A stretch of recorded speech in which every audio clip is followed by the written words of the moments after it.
Welcome students. Not just in India but all over the world, the concept of governance has been revolutionized by introduction of ICT tools which we call as e-governance. Now the time has arrived for another revolution where we deploy artificial intelligence and machine learning to take it much further to improve efficiency and accuracy of the governance. So today let's discuss about the impact of artificial intelligence on governance. So what was the necessity to introduce artificial intelligence? What drawbacks or what goals are being achieved better with artificial intelligence if we look into that? So first thing, even in second Administrative Reforms Commission suggestions, we find that we need data-driven governance. Yes, in India, there was something deployment of technology, but it was not necessarily something that was based on data. So, when it was not based on data, the evidence-based or rational backing was still questioned. So, the thing that was coded or pre-programmed might not be based on evidence of what's better in decision making. So this data-driven governance was necessary. So with slight delay in planning or prediction, it was possible for data-driven governance to deploy even without artificial intelligence or machine learning. But when you think about a real-time data,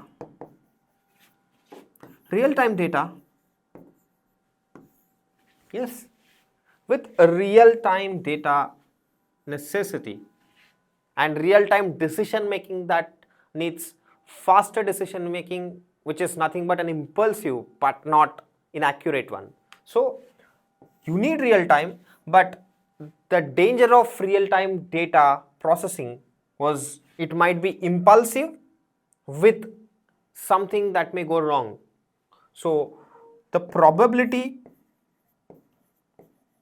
of right decision has to be increased along with impulsiveness.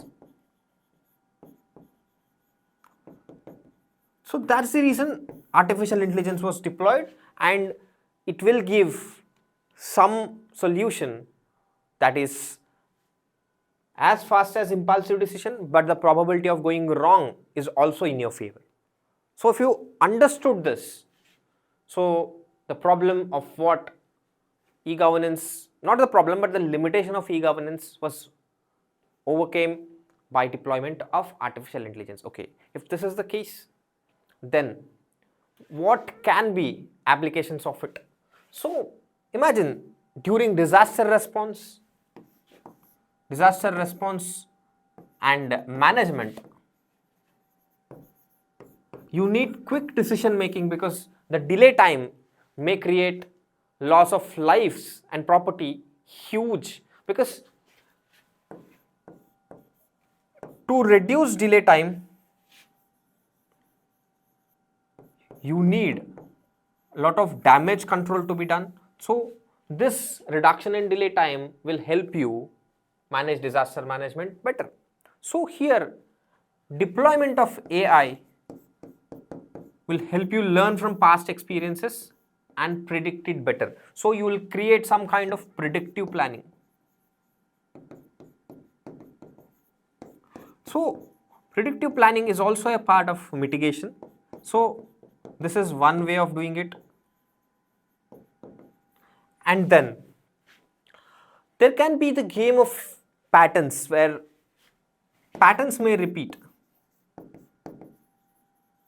Maybe in traffic, maybe in other places where you would think about governance, maybe because the automation that is possible in identifying these circular patterns. So when I say circular patterns, I would give one example. So people would rotate the money to launder. So in detection of the money laundering techniques which are pretty much common, artificial intelligence can be deployed. Unless they would invent new technique to launder or going for round tripping the same money in a different fashion, it would be easily detected by artificial intelligence, and such governance will help you fix the loopholes that are existing. So all these things could be fixed by identifying the patterns and finding the solutions. So if this is the case, then the problem that may be lying with artificial intelligence is input bias. So as it is data driven, there is always an input bias. What does input bias mean? That means, as we were discussing about the patterns, so if there is an odd case or exceptional case which does not put in this data pattern, so if it is not in the data pattern, suppose there is a curve which finds the pattern, and all the cases that lie within the pattern would be addressed. But if some case is lying outside the pattern, it may give wrong decision making. So just by fixing the input data bias, a lot of problems could be fixed. So it's all about the data integrity or accuracy of data that matters when it comes to AI in governance.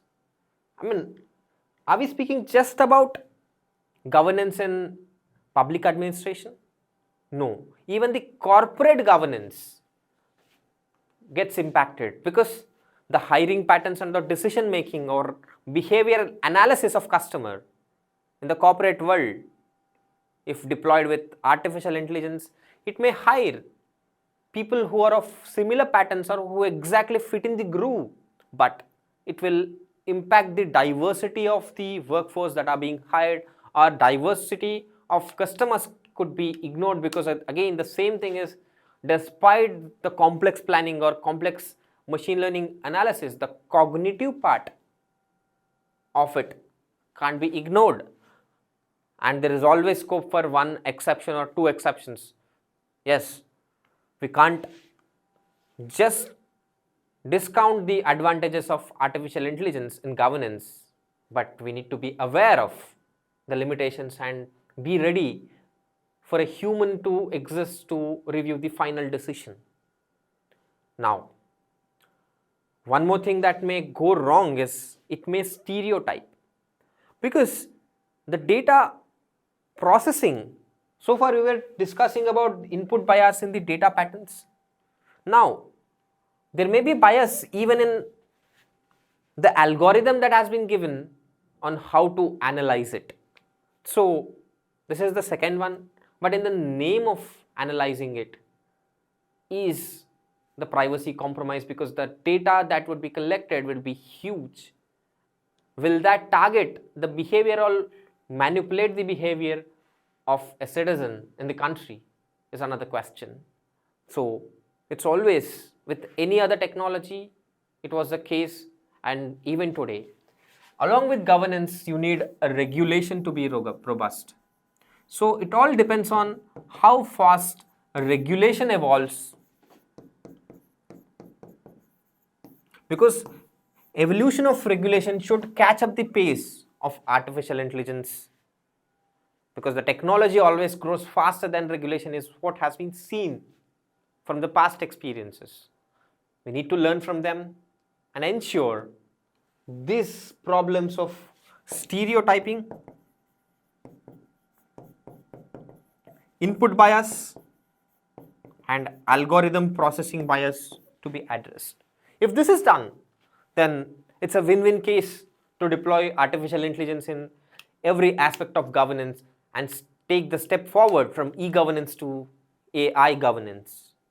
Hope you understood, or at least given a thought about what we were discussing today.